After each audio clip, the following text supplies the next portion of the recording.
We'll say hello and welcome to Composers Roundtable episode 7. My name is Samuel Tornquist. I'm here with my fellow composers Simeon, Amburgey, and Reid Rosefelt. Today we are also pleased to be joined by composer Lautaro Ariño, or Lau as he likes to be called. He's a game composer and he has worked on games like Obsidian Prince, Heroes Hour, and Blue Eraser. So welcome Lau to the Composers Roundtable. Thank you. Thank you very much. So, how did you get involved with music? So my involvement with music professionally started as a dancer. In my late teens, I fell in love with Latin jazz and Afro-Cuban music. And I had some friends that were doing salsa dancing to this music. So they started teaching me, and I became like really into it and just practiced and started traveling to learn.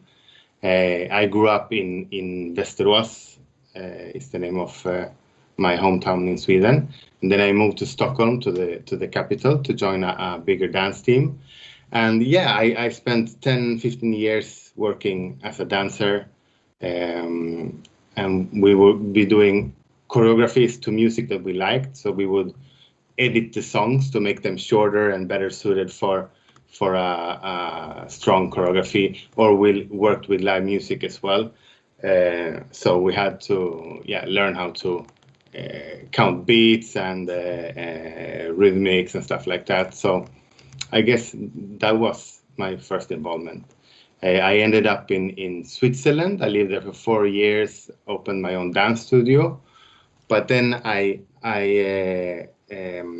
realized that I wanted to have a normal job for a while. So I moved back to Sweden to study computer programming. So I became a software developer.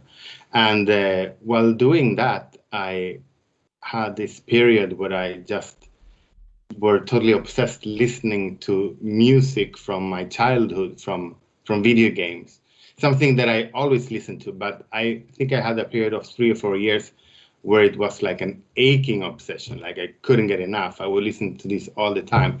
So I just decided that this means something. I need an outlet. So I decided to start to learn music composition and music theory and everything else that you need to recreate this music, because I wanted to be a part of it, not just listen to it. And and then I thought that I need an outlet for that too. I need a goal. I need something to do with the creativity. So I started contacted people that made games, and was like, hey, I can make music for your game. And yeah, that's how this new profession of mine started.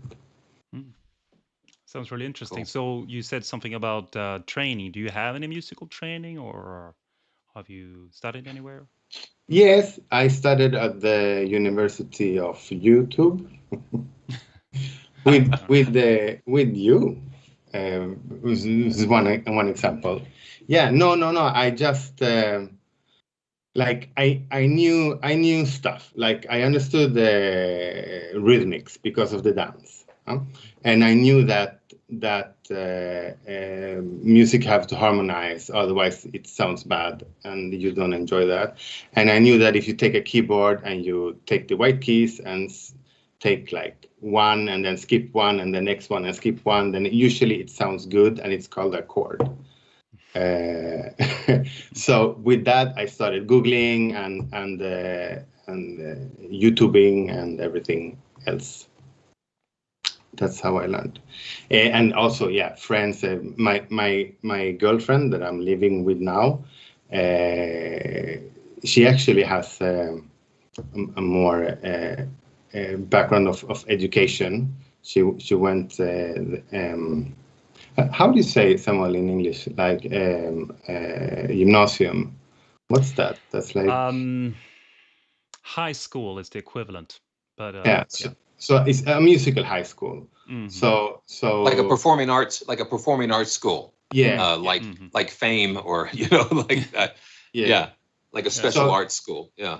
She's often my coach, at least, and my muse, and she's very good at making sense when I get into trouble, when I don't know how to resolve a composition or something like that.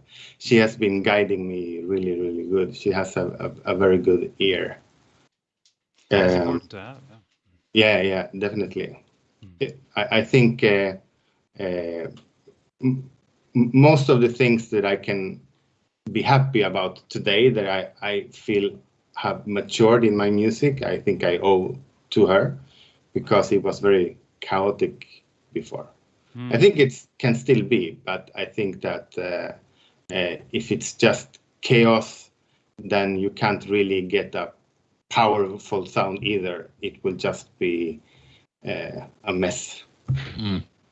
Yeah, true. Yeah. It's so nice that you have that music, or what you want to call it. That really makes a difference when you can. Oh, definitely. Yeah, it does.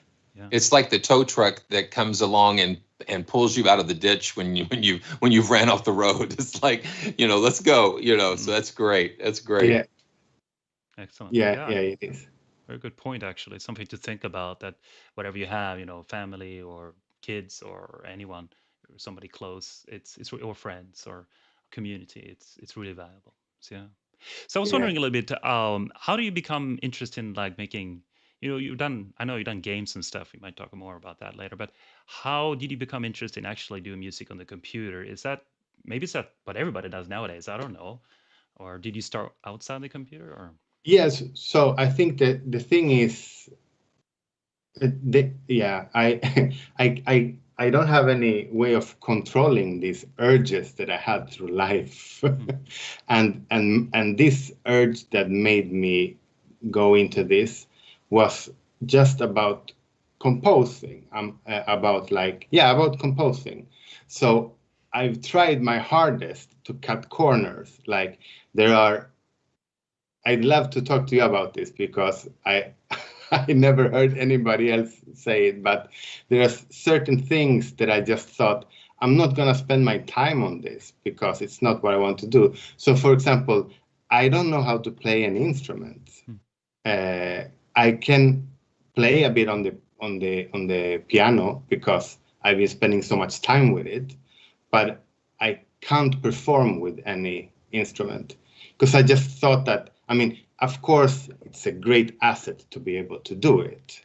But to be proficient, I just realized that I would have to dedicate myself to it in a way that I don't want to wait with the composition until I can do that.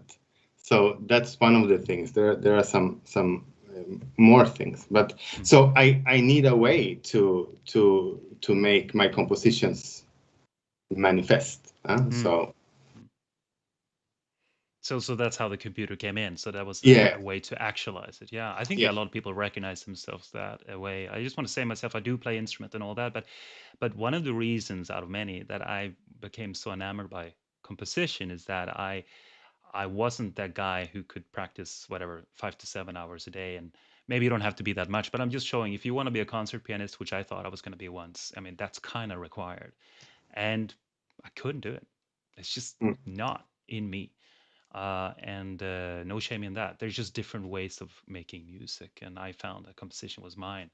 So, if you spend a lot of hours on that, that's the same thing, and that's another story. But I think you can practice your computer also, or if you want to call that an instrument. So, yeah. All right. So actually, my girlfriend asked me that 2 nights ago. Like, what if you could choose any instrument and you could play it really well? Would you want to? What instrument would it be?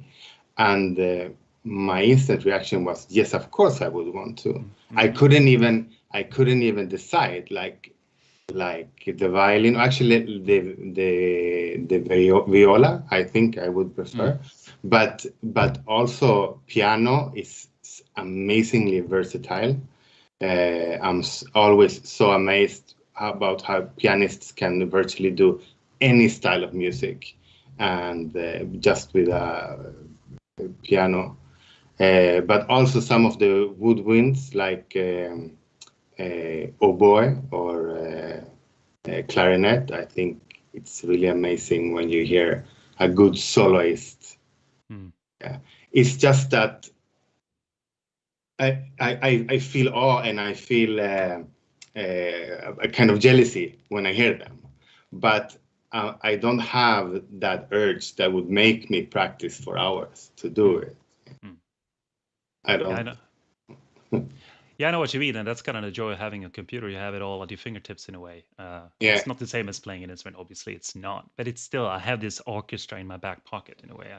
I like that feeling. Well, you kind of do if you manage to understand how to guide this jungle of sample libraries and their different qualities and techniques and everything. I mean, it's not that easy.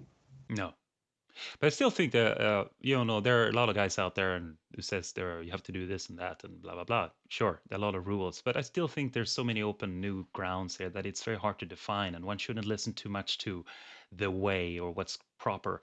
I mean, for example, you just said you don't have a lot of skill in music, but you still create amazing music. So, what would you actually, let's start? How would you describe yourself? What kind of composer are you? What kind of music do you do? I mean, we know it's game music, but tell us more.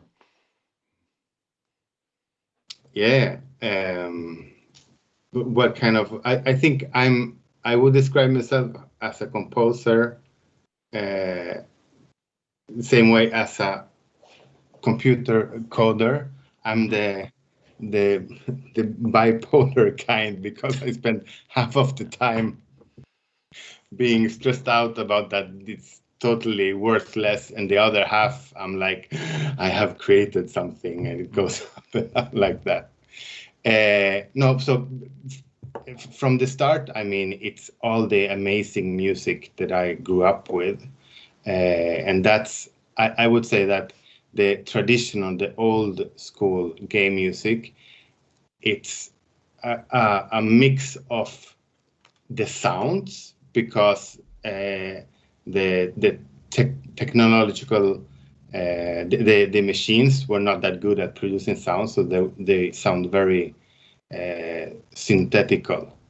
So that's one thing, and the other thing is that the people that worked with game music at that time had to develop a kind of style of music that would be able to output maximum of expression with those limitations. But style-wise, I would say a lot of that music is classical music and metal music from the 80s and 90s. Yeah, I would dare to say that maybe those are the two biggest influences, and they mixed with all this, and that's my biggest influence.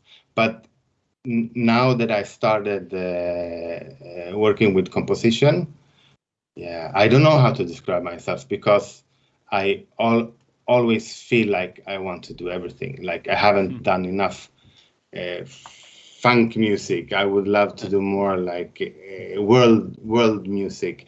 I haven't even done any traditional Cuban music, even if that was what I worked with and what I studied for 15 years. So I have this enormous backlog of types of music that I feel like I am a composer that does that, but I haven't gotten around to doing it yet. It's on my list to do. Well, it's great. So it's you're talking. Yep. Well, you're talking about like the video games of the 80s and 90s, and I remember with the Atari 2600 that it had just maybe you could only output just 2 or 3 notes, and the things that they had to do to create tones and sound effects and things. Yeah. And the Commodore 64, it had the first synthesizer on a chip, and it was like, so I can't imagine what those composers had to go through back then because of the restrictions, the very restrictive confinements that they had. So, that's that's interesting with what you're talking about today, is that, you know, what restrictions or confinements are you seeing today, or have we moved past that to a point where it just doesn't, that doesn't matter anymore, because I guess we're able to do more with like the audio and video streaming on the video game. So I think that's an interesting, just because I remember how excited I was to hear just like the music coming out of this Atari. You know, it was like, you know, it was phenomenal. And then I had an Amiga that I was doing music on, and I had an 8-bit sampler cartridge where I can sample like 2 seconds of audio, you know, and it was like, you know, it was horrible. But at the time, it was groundbreaking at the same time.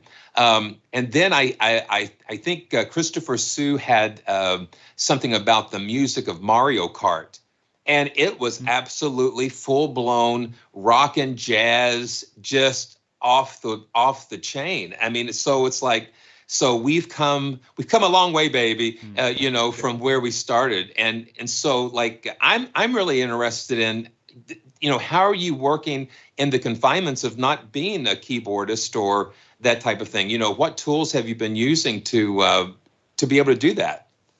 To be able to what? To be well, able to create, you know, what do you use to create those compositions? Because, you know, I sit down and I can play kind of like what's in my head, but you know, working with the piano roll or something, it's like I have a hard time doing that. And so I think the opposite is true for you, that probably you work mostly in the piano roll, and instead of, you know, playing like that. So that would be kind of fascinating to know what the confines you have. What do you find yourself running into, you know, when you're doing that? It's like programming, you could say. Yeah. How, you know, what do you use to program? You know, what platform are you using? Yeah. Well, yeah, I think it is quite similar to what you guys do. But mostly now I use Ableton, and I have this thing because I want to become better at playing. So I have this thing that everything I do, I force myself to record it on a keyboard. So maybe I have to drag the tempo down, or I have to do 10, 15 takes, or after 15 takes, I'll be like, okay, that's good enough. I'll fix all the errors manually. But I try to do it, right? Yeah, it's good. And when I improvise and I try to like play around with ideas and stuff like that, I also try to have a more live playing kind of approach. Like, for example, I'm not very good at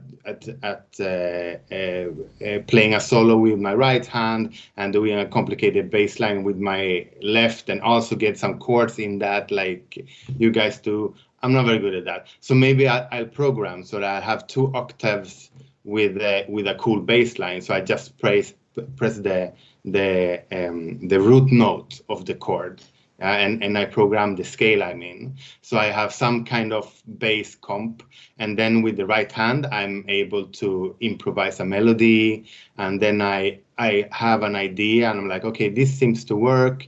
So I try it like 10, 15 times until I can play it good enough to record it, and I go from there. And sometimes it's just not enough for what I have in my head, and then I go into the piano roll and I add some stuff like.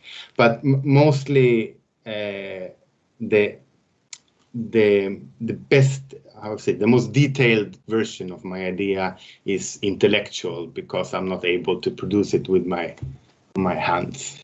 They don't have the MIDI to brain cable perfected yet. I think Elon Musk is his next. That's his next thing. I was gonna say the exact same thing. Yeah.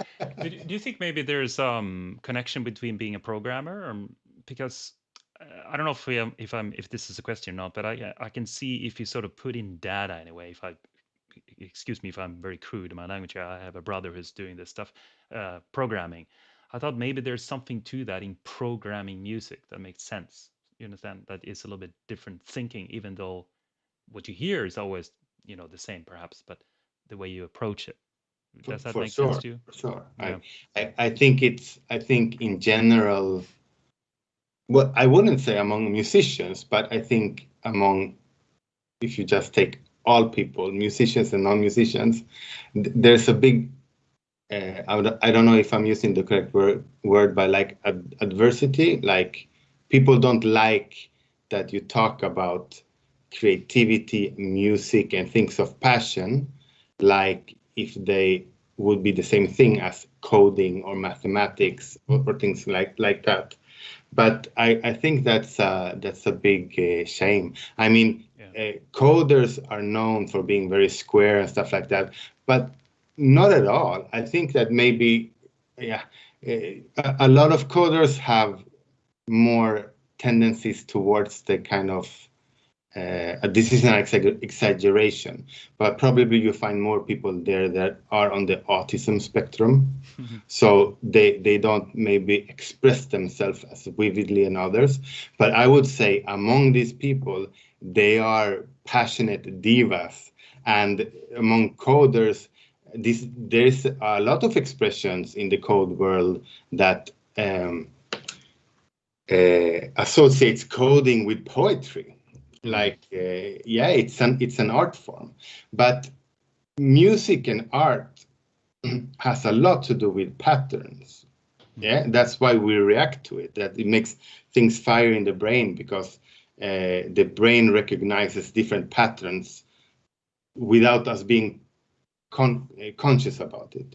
And patterns are described by mathematics and logical rules, just like coding. But I just wanted to say, Lau, that what you're describing, I think musicians are quite similar to that description. You know, maybe you think that's not, but you know, a lot of musicians are loners. They, I mean, I'm not saying that you have to be a loner, but just that they are by themselves and maybe on the autistic spectrum as well. You know, practicing all day, and they express themselves through that music. And I feel I worked some with orchestras and musicians, and I feel a lot of musicians there. They play amazingly, but they have no personality at all. When you talk, I mean, that's evil. It's of course musicians are great people, but often I find that you know they have this amazing music, and then you talk to them, it's like, oh, what happened? You disappeared. So what you said about the coders, I feel like it fits a lot on musicians. Actually, it's specifically classical, and for me, you know, music and math, they have a lot in common. And especially as a composer, you have to figure out all these things, how to put together with the rhythms and the notes in the scale. So and I feel like you know, as you know, also games, they're pieces of art. As an example, just because they're codes and square in a way, it's still an expression, and it still can be very interesting. Yeah. I can give you some examples. For example, I've been totally blown away. Like sometimes when I studied music theory, and this is what I'm saying, that because people don't like when I bring this up. If they're not a musician, they will not like this. So I study, for example, classical music. And when I say I study classical music, usually means that I'm looking at videos and YouTubing and banging my head against the wall, trying to figure out how can they make it sound? What is it that makes me react this way? Because that's my way of studying. I don't read sheet music. That's another thing that I decided that it's gonna take forever for me to.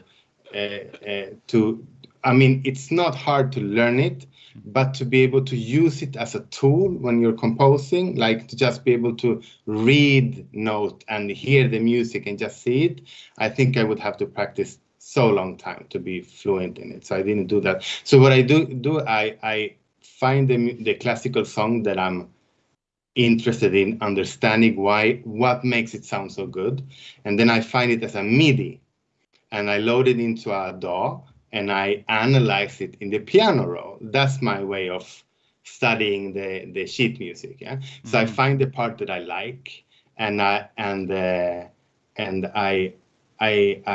figure out what the scale is or the root, and I see, okay, this part here, what intervals does it use? How does it evolve from the root note and so on? And I try to learn something about how to recreate that feeling and stuff like that.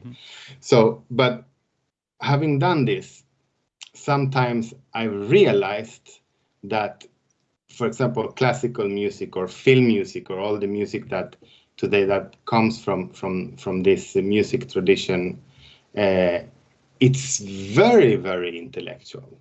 I mean, when you talk about coding and computers, yeah. So we have this concept of an algorithm. I don't know how well versed you are, but basically you could say that an algorithm is like an instruction list on how to achieve something. Like step 1, do this, step 2, do this, step 3, do this, step 4, repeat. So I'll give you an algorithm, and if you do this, you're gonna have this result. In coding, it can be like, this algorithm is going to sort all these numbers and put them in a nice row from lowest to highest, and it's going to do it in the shortest time possible. That's a really good algorithm, for example. So I see it as the classical composers, they learned all these different algorithms that were used in those times. Like, for example, counterpoint. You can create, I think, quite easily with the rules of counterpoint algorithms that could make a computer compose after the rules of counterpoint. Another thing was there's this. It's usually played on the guitar. It's like the Bure in E? I don't remember. It's a piece. Yeah, I was so fascinated by. I don't remember if it was Beethoven or Mozart. I recognize the songs. I love them, but I never memorize who or when. This is also one of the things I thought that studying that kind of way, it's not going to help me. I recognize these songs. So there's this one part in this song. I think a lot of people that are not schooled musicians will recognize this song from Jack Black, the Tenacious D movie, because they did a rock version. Thank you. Yes. Yeah. Horrible. Yeah, man. Do you remember the name of that one? No. I should know that, shouldn't I? Jesus. So anyway, one of the most amazing parts when I analyzed this was using notes that were not in the scale. And that amazed me. I remember the first time I analyzed this song. That amazed me, and also it kind of broke my programmer heart, because I was at that point, I was thinking like, okay, if I learn the rules, if I understand the scale, then I will have what I need to make this kind of music. But then when I realized that some of the best parts were not in the key it was supposed to be in, I was like, so how do you know then? So I was like very confused for a while. But then I realized that reading some history, that in this time, they had the notion that you should, it was the minor, what is it? You use the minor harmonic scale going up and the minor melodic scale going down. So I was thinking that this piece is in the harmonic scale and it goes up and all the notes are in the key, but then when it goes down, that's when it sounds so cool, because it's not using the same notes, because it changed to the melodic scale. And when I read this, I just started practicing, take the scale up and then change the scale going down, and I could hear this part. It just popped up, and I was like, one of the best pieces in classical music. And what he did was just follow this simple rule. If you're going upwards, use this scale. If you're going downwards, use this scale. Yeah. So I don't mean to belittle. They were, of course, geniuses. But what I realized that people don't like when you talk about is, one, they studied and practiced really hard. Two, they were very well supported, because in those days, I guess people don't realize that, but the music theory was very, very advanced and very very precise. I think that they were.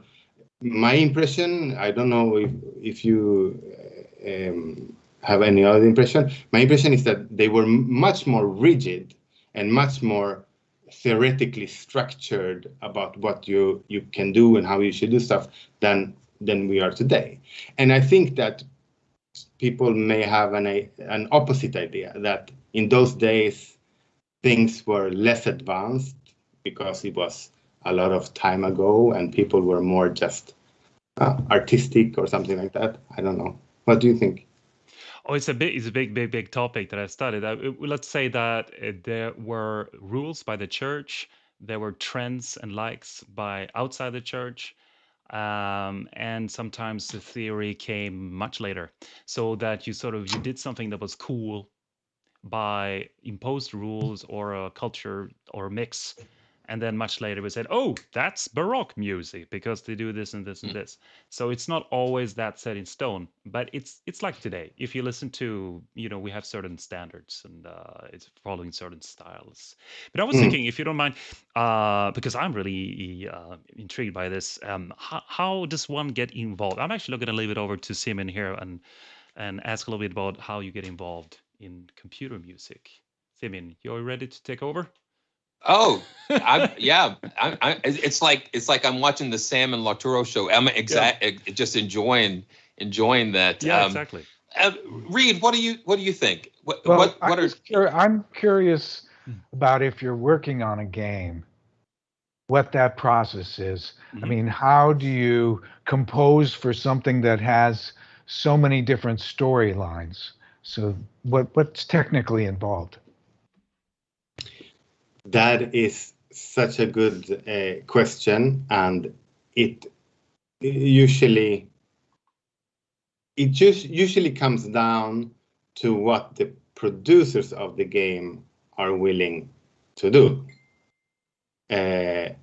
How much time are they willing to put into it, to the music and stuff like that, and maybe I can give you a picture of it by telling you a bit about the pitfalls.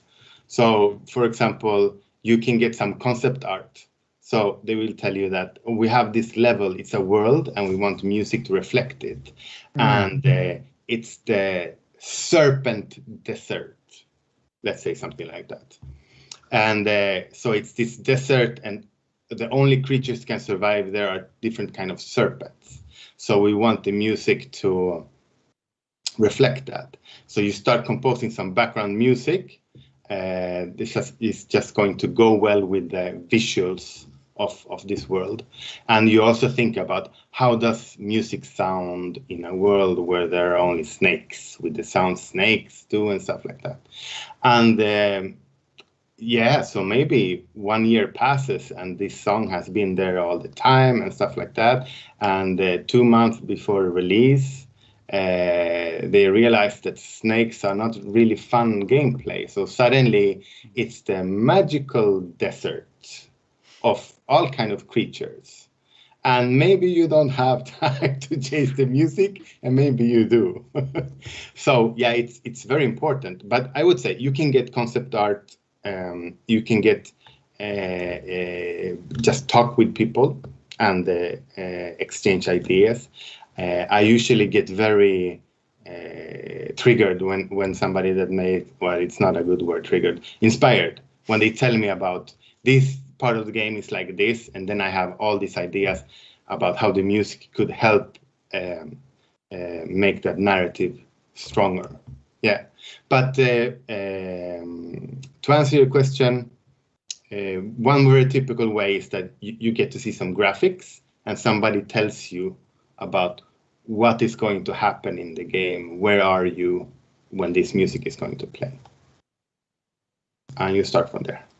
And do you have to make little changes? Like, obviously, when you're in a game, sometimes somebody dies or there's a sudden surprise, a jump scare, or whatever. Do you have to create all these different variations for all the things that could happen in the game? Well, again, that's up to the game producers. But yeah, often, yeah. So there are different ways to tackle that. the easiest way is to just, like in old games, like have a death fanfare. And when you die, the music is cut off by the death fanfare. But then there's also adaptive music, we call it. So there are music engines that lets you create music that can be more dynamic, that are more or less made on the fly. So, for example, you can fade. I can compose a song. So I would compose a song like the most intense version when you are really close to dying, and it's the most dramatic ever. But instead of just rendering it, I render it in different tracks. And the things that make it most intense and dramatic is on their own tracks. Let's say that we have like a really thrill high flute that comes in with an annoying ostinato when you're really close to dying. And then, so we could make that its own track, and then we can, by code, we can connect it to how injured the player is. The more injured the player is, the higher the volume of these tracks that makes the music more intense. So this way we can be assured that there will never be like a clash. It's the same song. You're just enhancing certain features depending on. So it's like the algorithm of the game is meshed in with the music track. So it's able to bring those different elements in and out according to what's happening in the gameplay. So it's like a flow chart or an algorithm, a unified algorithm that unifies the music and the action on the screen. I'm just sitting here thinking about Dragon's Lair. Is that familiar to you, Lautaro? Is it the old laser disc? The laser, man, listen, I had books and tricks and how to go through every step. I must have spent $1,000 of quarters going through those levels, but it was like that was just so ingenious, so those cut scenes and getting you immersed, you had to save Daphne,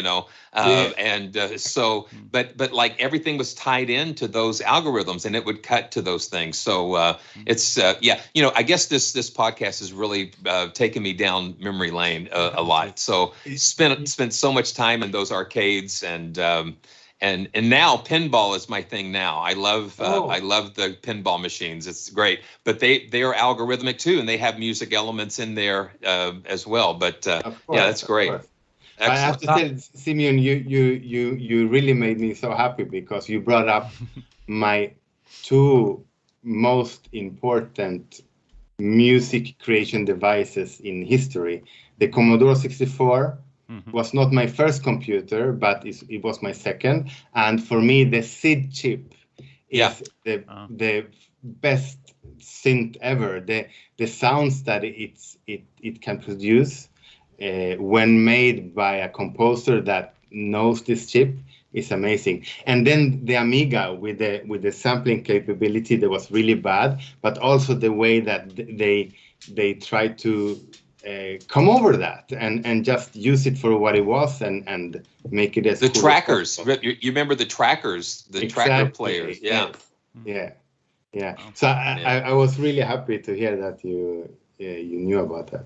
But Lau, do you need then to have some sort of you're a programmer already, so you know this, but do you need to have some if you're going to work as a composer, do you need some skills in some basic programming or a tool, a scripting tool or something like that? If you're going to work as a game composer? Yeah. If you're going to work as a game composer, No, not at all. So I'd say that as a game composer, you can be, So game development has this really interesting concept of a technical artist, tech artist. You have this in the graphical part as well. So as if you need an artist for a game, you can take a traditional artist. You can hire somebody that knows how to draw. Maybe you want to have hand-drawn images in your game, right? So, but there's also the need for the link between the animator or 3D modeler or a illustrator and the technical aspect of presenting the visuals on the screen. And that's the technical artist. It's somebody that knows how to program what you need as an artist to make it look good on screen. And you kind of have that with music as well. But I would say that it's a plus if you can do this. For example, there are middleware programs. I think the two most important ones are Fmod and Wise, or W. I don't know how to pronounce it. I think it's two W's. I think it's Wise, yeah. Yeah. And those are a bit technical, but they don't require you to program. They would require you to coordinate with somebody on the technical end that knows how to program also for the same software. So it's kind of a link between the composer and the code. But if you're a good composer and you can just produce the music, then it's not a problem if you can't code. So nobody would expect a music composer to be able to code. Okay. Do you work closely with a director or do you just work separately and turn music in? That's also, it could be both ends of the spectrum.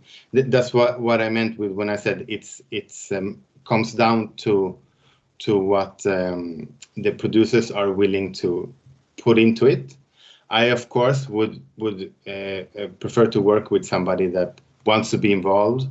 No, not really preferred. I mean, that can also be an issue if they want to be too involved. So, but I think that it's not healthy either to say, okay, we're making a space game and you have to save the princess Daphne from the space dragon. Come back in half a month when you have the soundtrack. That's very risky because probably they're not going to have the same game anymore after 6 months. It can be anything in between, really.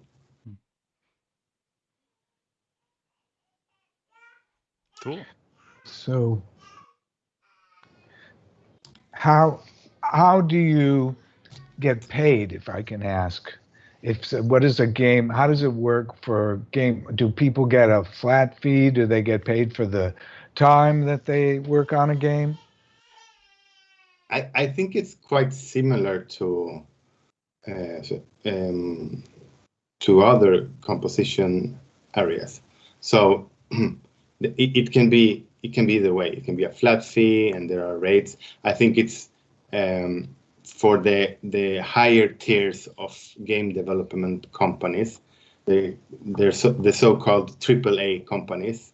There are you can find on the internet typical fees and rates, and I would say that they come quite close to the movie and TV industry, but below that, with the indie development scene. So the indie scene, it's called when you have a company that it could be just one person that doesn't have a salary. It's just, or she is just creating the game of their dreams, or it could be 4 or 5 people working without a publisher, so they are independent. Yeah, then anything goes.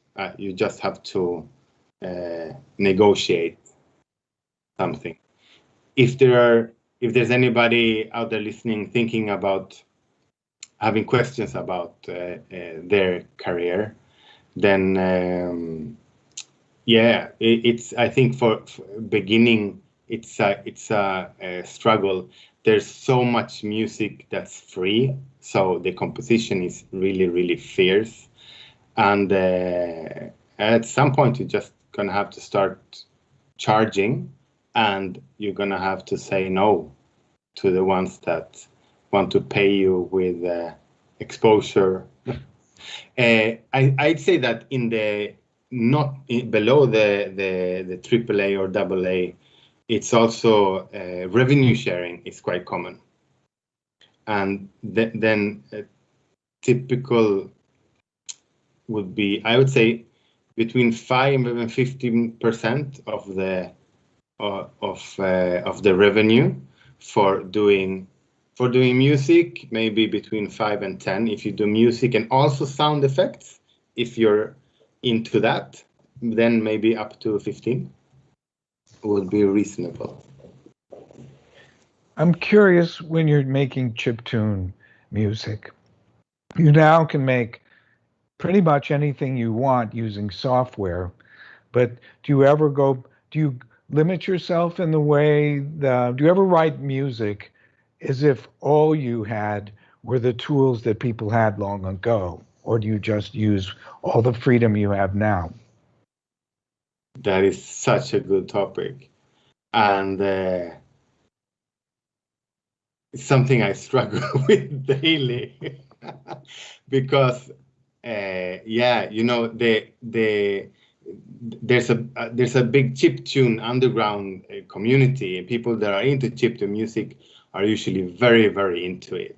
So there are these kind of flame wars on the internet that it's not chiptune music if you do this and that. So I love this music. It's part of my childhood, and I have so much respect for how they work with the restrictions.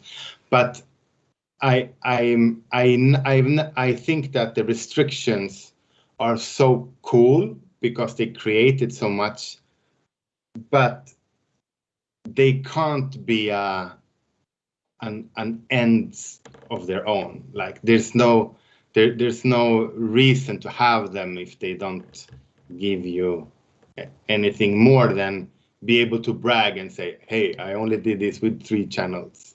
You can do that as well, but I just don't see that it will give any more value to somebody enjoying the music unless they're really into and understand what that is about. So I don't restrict myself because I think that's the way you should do chiptune music.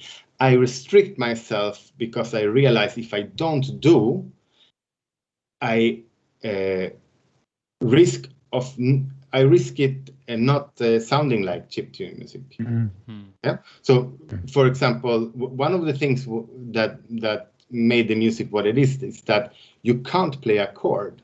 With the SID chip, the Commodore 64, and a lot of the other systems, you could have 3 voices at the same time.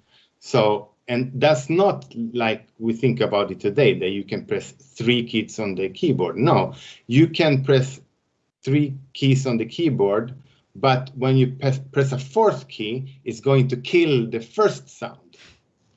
It's not going to trail off. You're not going to have the release or anything like that.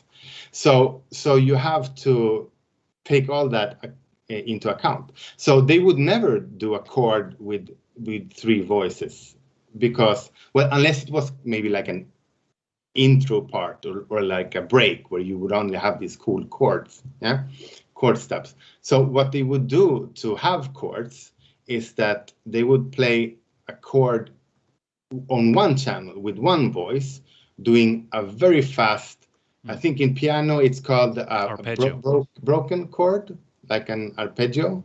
Yeah. Arpeggio, yeah. So, but exactly, but you would do it so fast, so it wouldn't even sound like, it would just sound like it would sound like 1 sound, but it had all the harmonic information of a chord, and it would fill the same function. And that's very typical for the sound. So if you just let yourself go and use as many tracks as you want, or as many voices as you want, you're gonna quickly find that it doesn't sound chiptune enough. Is that another funny that? Sorry. Go ahead. Sorry. Another example is like if you have drums, if you have very long drum sounds, you could do that. You could have like long snare sounds. But if you also want to have a cool bass, and you want to have a melody, and you want to have some chords, and maybe also if it's a game, one of those channels at least need to be sound effects. So maybe at some points you only have 2 channels. So one thing you could do is to make the bass and the drum sounds the same sounds. So imagine if you have a bass that's very snappy, like a kick drum, but it's still a note. And you program it so that the first 1/10 of a second, it has just a static noise, like a sound. And you would play like a really fast, cool, funky chord progression with these short, snappy sounds. Then it would kind of fill the same function as a hi-hat following the bass, because you would have these sharp sounds, and then you would have the bass tones that is the bass line, but it would also have the function as a kick drum. So in a lot of sounds, you're not going to hear a kick drum because you couldn't afford a kick drum and a bass sound at the same time. And then when you want to fit in a snare drum, it would probably be very short. Even if you had space for a for a longer snare there, if you make it short, maybe you could also fit in 2 high notes that harmonizes the melody and kind of just gives a little bit of rhythmic flavor. So that's another key thing of chiptune music, that you get these very staccato sounds. It's a lot of things going on, like every little space that you have in between sounds, you can fill it with something that can harmonize with something else. I just find it so fascinating that these extreme limitations is really what push forward creativity, and that's something to really think about when we have 3 billion sounds that we can choose from, and how many channels we can dream of today. Yeah, it's something to think about. So I don't force myself to work with only 3 channels or 3 sounds, but I always try to make it sound like it comes from there. Like I use these techniques and to recreate the sound. And I also think that some of the limitations did not create good things. Some of the things that you have in traditional chiptune maybe just sounds bad. So I don't see a reason to recreate that. Just use these cool techniques that were developed, use them to make cool music. But do you do anything to create it? I mean, I'm not a super gamer, even I enjoy a game when I have time. But what I'm familiar with is what you call retro games or 8-bit games or something like that. You can correct me. Is there something that you try to do in order to sound a bit like that, even though you don't follow the rules? You know what I mean? Oh no, but all these things that I talked about, like especially the fast. I call them ARP chords. These very fast arpeggios that sounds like only one sound, but they are the whole chords. I use them a lot, for example, and I don't use 3 voices to make a chord that plays simultaneously, because that's usually something that you don't have in a lot of chiptune, because it was just a waste of precious channels. Later on, you had other machines that had better capabilities with more tracks and so on. So you would get with like in the 90s, the Sega Mega Drive, Sega Genesis, or also some of the arcade machines, they would have chips with FM synths. And that was another way to have more diversity. Those machines would usually have more tracks as well. And then you got a little bit more of music with parts where you would make up chords and harmonies by playing like we do traditionally on a keyboard. Right? Come to think of it, with those machines, more or less did not get these really, really fast chords anymore. If you look at the songs from that era, because then already the composers had maybe up to 8 or even more voices, so they didn't feel the need. I think I can imagine that those kind of ARP chords were also because they were probably considered like the cheap the cheap man's chords.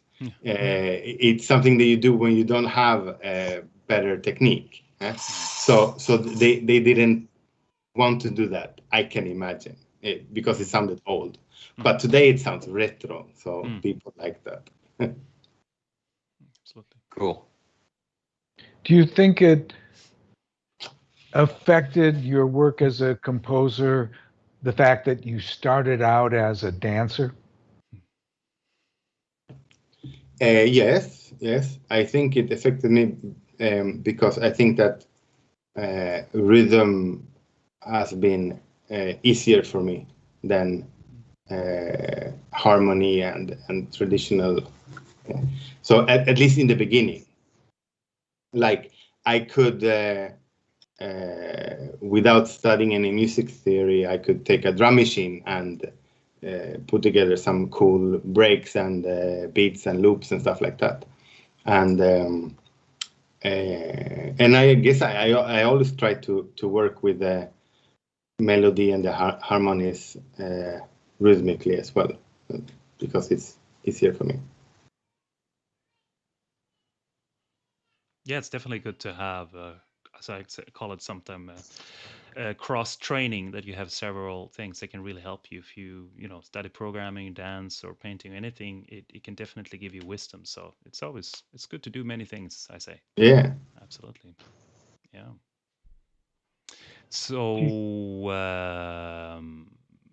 is there I don't know if we mentioned this before, but I was wondering if there is any specific process to get hired to start working on a game. Does somebody contact you? Do you have your things out, or do you say I'm for hire, or do you search for jobs or anything like that? I think most game companies don't hire, they don't employ musicians. There has to be quite a big game company to have that. So you'll probably be working mostly as a freelance, like I do. So I am absolutely worthless at doing marketing and being out there. And yeah, my girlfriend talked me into doing an Instagram, but I'm really bad at updating it, especially when I have so many important creative things to do. But yeah, I guess that's the way to do it. I have to say that it is quite a brutal scene to get into. A lot of people want to do it, and now that I am doing it and I am on the inside, well, before also I have a lot of friends that are also game developers, and on some of them I can see kind of the that they have a bit of what do you call it? They're a bit tired of getting contacted by people that want them to buy their music. Seems to happen a lot, especially for indie developers. And I'm not trying to be a gatekeeper and tell people to stay away and stuff like that. I mean, it's a hustle. Yeah, you have to make it somehow. And I'm not going to judge people on how they do it, but you have to find a way to get noticed and try to find people to work together with. Like if you're not an experienced composer, if you don't have a lot of things to show, if you don't have a lot of contacts, maybe it's a little bit too much to expect an established a game developer to choose you. So maybe then start like the game developer did and do your own thing, maybe with a starting game developer. And then you do a smaller thing and you have something to show and build up there. Like, yeah, but it's difficult. Oh, I forgot something, Samuel, when you were talking about how interesting it was with the limitations and the creativity. So one of the pioneers with the Commodore 64 SID chip, he's called Rob Hubbard, and he was at the time, he pioneered a lot of these techniques. Well, I guess there were a lot of people that did it in the same era, but he was definitely one of the first. He actually got in modern times an honorary degree from a music academy for developing this technique, and he created some really good music. Another thing that's interesting regarding this and this retro community is that I'm probably also not gonna get so many friends for saying this, but I'm pretty sure that a lot of I'm not gonna name names, but I'm pretty sure that a lot of our heroes from that time, the composer legends, they are not part of the retro scene. They don't glorify those days. They don't think of those machines as wonderful. They were you guys, but the people that hire you would say, yep, you're only allowed to work this way. You don't get any musicians, you don't get any orchestra, and you have to deal with it. Just make it sound as good as you can. And if you don't make it sound good enough, then we're gonna have to take some other people next time. Yeah. So you for a lot of them, you don't find chip music made for them from the era after chip music was the only thing. Like when sampling came in and you could have recorded music on CDs for the games, that's what they did. And I think a lot of them have not been doing any kind of chip style music since that era. So it's just people like Simeon and me and a bunch of kids that have rediscovered this music that think it's really cool. It's like go ahead. It's kind of like the movie industry, I guess. And Reid would hold on. Something happened now. Hold on. Oh, we're still here. The speaker's muted. We still hear you. Oh, everybody's here. Now it's back. I think we lost him for a second. We're back. Well, it's like classic movies. It's like, you know, we love the Three Stooges. I love the Little Rascals and the Three Stooges and Willy Wonka and the Chocolate Factory. But those things did not do well when they were originally released. They were not very successful, but it's only now that we're discovering it and they become iconic in our culture. And it's like, you know, the guys that slaved in those studios and programming those, it's like they've already gone past it, but they created just such an iconic pieces of our culture, and they're just now getting appreciated in this way. Which is amazing. We're still talking about it. It's 2021, and we're still in love with just like these lo-fi stuff, the retro stuff. Because it connected with something emotionally and personally with us when we were influenced by them so much. It's amazing. Yeah, I always say, for example, the actors in Star Wars, they all thought that movie was going to bomb hard because they thought it was the most ridiculous thing they've ever done. It's very interesting to hear about that. They thought it was completely insane, the whole movie. And then it just did some magic in the cutting room. And it's like, oh, yeah, it worked. So you remember when we were kids, you were out running like with a Walkman, and like maybe you would be exercising in the woods, and I would actually slow down because it would disturb the music. The music would start to wobble and Wow. So or the batteries. Yeah. I'm running and there's this really the best part of the song, and I would have to slow down because it would annoy me so much. Well, that was just really, really annoying. Or when you have the CDs, if you had a CD Walkman, it would skip. Sometimes it would just stop playing and you would have to press play again.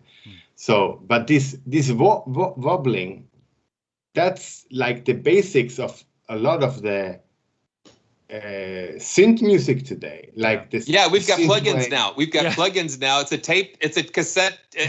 Okay, let's get the warble. We need the more noise. Yeah. Let's get more noise and warble and yeah. Let's skip. Yeah. It's what's old is new again. I don't feel any nostalgia for those days. All I was trying to do was to get that hiss and noise out of them. Anybody who worked with a reel-to-reel TAC doesn't have any nostalgia about adding noise. That's true. I agree with you, Reid. I just want to say there are some people who still really they love their 8 tracks and stuff like that. They mix through them. Yeah. But and even today you can buy plugins that had noise in there. I don't get that, but listen, we just celebrated our 35th wedding anniversary, and so I was. Well, thank you. I was like the night of the wedding rehearsal. I had a Fostex 8-track reel-to-reel and two cassette recorders. So back in the day, I would record something, take that cassette out, put it in the cassette player in top, play through that, run it through the mixer, record, play. So you'd stack that way. But the problem was the Radio Shack cassette players ran at a different speed than the normal ones. So I had my wife recite 1 Corinthians 13, though I speak with the tongues of men and of angels. And it was beautiful until I bounced it to the Radio Shack recorder. And then it pitch shifted her voice like up an octave. So when we played it at the and this is kind of cool too. I had an Akai 12-bit sampler, and I had and this is kind of interesting because we're coming full circle. So Dune, the Dune, I think we were married in 86. So Dune had been released in the theater, and I had the cassette of the soundtrack. And there was this whooshing opening that came in. So I sampled that and used that. And then you have my wife's voice, though I speak in the tongues of men. And so it's like, that's nostalgia. But it's crazy. It's crazy how things kind of come full circle. But yeah, but by the fifth time you bounced that cassette or whatever, it was insanity how noisy everything was. So, but it's a lot of fun. We can laugh now about it. Yeah. I got this really brilliant vision of what you said, Reid, about not being nostalgic. So I can imagine your frustration if you've seen the technology evolve, so you don't have to fight all this hiss and noise. And the reason for this technical development was that so today's producers can say, okay, we don't have any noise. We can do whatever we want. Now we can fill it with the noise I want. It's true. But I do think that people listen to these old records and they like the way they sound and they want to recreate the way they sound. I understand that. And I don't feel that because I remember how frustrated I was and all the different noise reduction equipment I was using that didn't work. So it doesn't bring any of those feelings out in me. But I don't know. I just got an instrument that has a lot of noise and hiss in it, and I've turned it up. So, maybe I'm wrong. Maybe there are some noises I do like. I wanted to ask you what you're working on now. Can you tell us about that project? Yeah. So with a game music composition, I'm doing a game called Heroes Hour. and it's a retro style game. There's a very famous game franchise called Heroes of Might and Magic. I didn't play it a lot. I think I played a little bit of 1, 2, and 3 back in those days, but I think there have been like, I don't know, 9 or 10. So it's been a long franchise, yeah. And I got contacted by this guy, Benjamin, that makes this game. So he wanted me to replace the game. He's a really brilliant guy. He's not even a professional coder. Well, he's now, but that's not his profession. He just wanted to make a game, and he did it. And it got a lot of traction in the indie scene. People really liked it. Basically, he made like something inspired by Heroes of Might and Magic, but in Heroes of Might and Magic, it was turn-based, and the battles, and now they're not turn-based, so they're a bit more frantic, and so we're trying to keep the musical tradition of these kind of games. For example, it's kind of a strategy game. So you are like if you imagine a fantasy medieval warlord, and you have to build your empire. So you're going to roam around looking for assets to conquer. And when you do that, you get more resources. And when you conquer different places, different parts of the world, you can recruit different unit types. So, for example, if you go up to the Goblin Mountains and you have a castle there, then you can recruit goblins and trolls and stuff like that. So you can have this horde of different kind of monsters.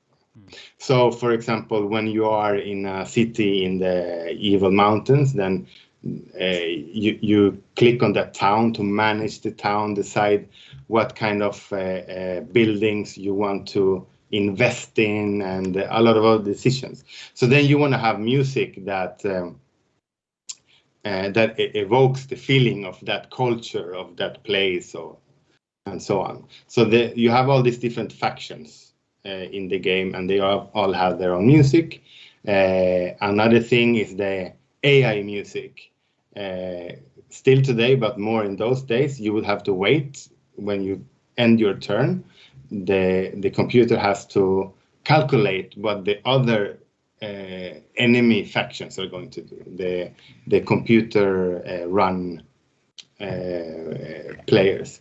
So while it's doing that, it plays some music just to keep you company. So end of turn music and stuff like that. So yeah, that's a lot of fun doing that. And then so we have based on the older version, because aren't there, yeah, I know Simeon put it up. I should have done it too, but he did. Is that based on the older version? Because aren't there quite a few ones of this game? Aren't there many versions? Yes. So it's the current version is probably the easiest one to see.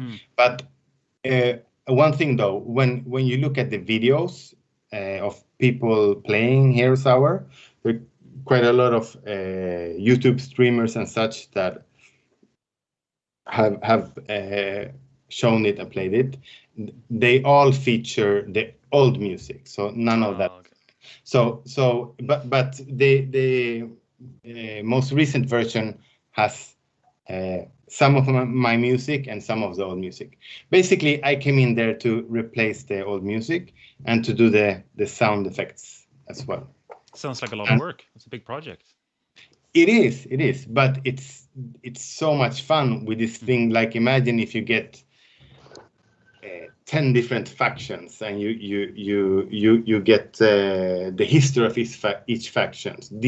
This is a culture of expelled demon necromancers that fled into the pits of this mountain and created their own city, and then they came up looking for vengeance and to take over the world. So you have to compose their theme and so on. So yeah, it's a lot of fun, and the battles are so hectic. They're very small retro pixel sprites, but there are a lot of them, and they just tear each other to pieces, bits, pixel by pixel. And yeah, that's also an interesting thing. I think when you ask me about like how does it affect the way I compose, this is a good example. So here the producer, the coder Benjamin, he told me that he needed music for this battle. So I need to find something, some parameters. So I'm like, okay, how long is a battle? Oh, that depends. Okay, but more or less. Well, yeah, it can be, in the start, it will be between 15 seconds and 30 seconds, maximum up to a minute, because you're not going to have that many units. Okay, what about the end game? Like when you have the largest armies? Yeah, maybe 3 minutes. Okay, so then you know that if you're going to make music for a battle, that probably is going to last between 15 and 45 seconds. And you can loop it. You can do a longer song, of course, but it's going to end when the battle ends. And if the battle goes on when the music ends, what's going to happen then? So you're going to want to compose something that can loop endlessly. But you want to make a song that makes sure that after 45 seconds, you have heard everything that's interesting.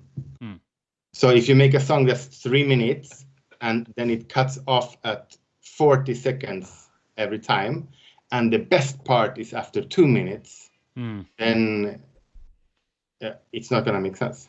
That's really good point, yeah. So that's a very, very interesting limitation. Like composing, you don't want it to be boring after you've heard it 50 times. But also, you need to make sure that all the stuff you want the people to hear needs to be within that frame. Before, because you'll stop hearing it. Your brain will just kind of tune it out if it's just so too repetitive. So throwing in different bits here and there just kind of keep the brain awake and engaged with what's going on. Yeah, definitely.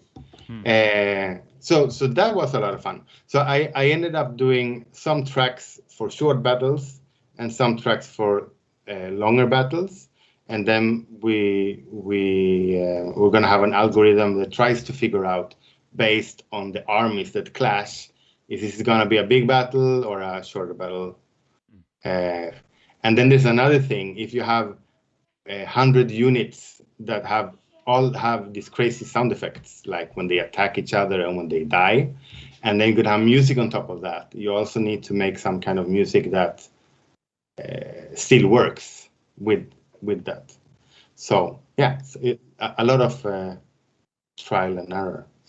But that's what I do music-wise, and then I also have time working on a portfolio for orchestral music, because that's my next step. That's how I got to know Samuel, by the way, because I think his channel is so excellent when it comes to teaching how to work with these orchestral libraries to make it sound realistic. Thank you. Thank you for the plug there. Yeah. So this has been a lot of fun. Yeah, very interesting. Really learned a lot. Yeah, absolutely. I wanted to ask. So, Lautaro, so be watching for Reid's video series on how to promote yourself. So that's going to be good. That'd be a good series to be watching for, because it's like that's the hardest thing. Because especially when you're doing it all yourself, you've got to it's those Instagram things or those little things to, it's like you're in a crowd of 1,000 people and you're just like, here I am, and so, it's a very competitive. So I'm looking forward to that, just working out all of those different things that go on. And it's just fascinating. I love to ask you guys some questions as well, if we have time. I don't know if you have a schedule, Samuel, or is there like a program? Well, for this podcast, we're running a little bit over the normal time that we have. So we would like to finish soon if possible, but what is the question? We'll see. Well, now I would like to ask Reid, what are your best tips for promoting yourself as a composer musician? Well, my class is mostly aimed at people who tell stories, like so filmmakers, writers, podcast makers, and so on. But I think it could be interesting, but it's something that I think is going to take me a year, so it's hard for me to sum it up in a very short while, because I want to be dealing with social media and all the different versions of it, and but how could I give it to you in a nutshell? I think that's hard. That's hard for me to do. But I think you have to find out what it is that makes your work special. And you have to be able to communicate that in a brief way so that there is, with movies, they always have like a little description like you have in Netflix. There'll be like 2 sentences, and that's all you get besides the picture. So I always want to say, what is it? And then the other part is you have to see the movie to find out. So if you're working on a game, a lot of times if you go to see these experts master classes on how to find a description, there's a protagonist and he finds this and this is the background and then this happens and then everything changes. And I don't really care much about that. I think that the whole purpose of it is to make people want to watch something, to watch your game. And, so you are involved with something. You are part of the team that is telling a story. And if you can get people excited about that story, then you can get people excited about you because they're doing an interview with you where you can then tease that story. It's all about the tease. And so I hope that you will watch my course if I can ever get it done, and and you'll find it interesting. Yeah. Oh, also that summary was excellent, I think. All right. I was wondering, Lau, where can we find your work? Do you have any web pages, or is there any project anywhere we can go and if you want to check out your music, where we want to go? Yeah, I have some stuff on. Like I have two albums out. One with the music from a mobile game that I made for a clothes company. It was like a thing they had for 2 months in their mobile app, so it's not available anymore. But I made sure that the contract said that I could have the rights to publish the music, because I was going to do a soundtrack for that game as well. It was included. And then I wanted to publish it because I didn't want it to just be forgotten. So, yeah, by my name. And then there's another album with songs that I've done from that I started doing for games that were never released, that like they were canceled. That happens quite often in this industry, I think, as well. And then my SoundCloud, you can find my SoundCloud by my name. And I there can link that below, actually, so people. Oh, thank you. Thank you very much. And there I have some music for from Obsidian Prince. It's not the full soundtrack. The full soundtrack will be released on iTunes and Spotify and everything when the game is released. It's still in early access, so you can buy it, you can play it, but it's not fully done as a game yet. The soundtrack is. But yeah, so I would say the SoundCloud has most of it. All right. Well, that sounds really excellent. We would like to thank you very much, Lau, for participating. It was really nice to have you here, learning you thought. I was really interested, especially, I don't know about you guys, about how to work in the game industry and how to create the music, if it's similar to what we do or different. But we we learn a lot. So thank you very much for sharing those insights. So Thank you. I'm very, very flattered to be here. I mean, I was and am a fan of your podcast, and now I am suddenly on it. That's a bit crazy. yeah, cool. Awesome. So that's gonna be it for this episode. We hope we all enjoyed it, and if you like it, please let us know by hitting the subscribe button or the like button. So if you do the subscribe thing, you won't miss the next episode. And don't be afraid to write us a comment or two. And if you listen to us via podcast, you can always rate the podcast so we are more seen out there. Okay, so that's going to be it for this time. So until next time, we wish you all a good unit of time. See you soon. Take care. See you guys. Bye. Thank you very much. Bye. Bye.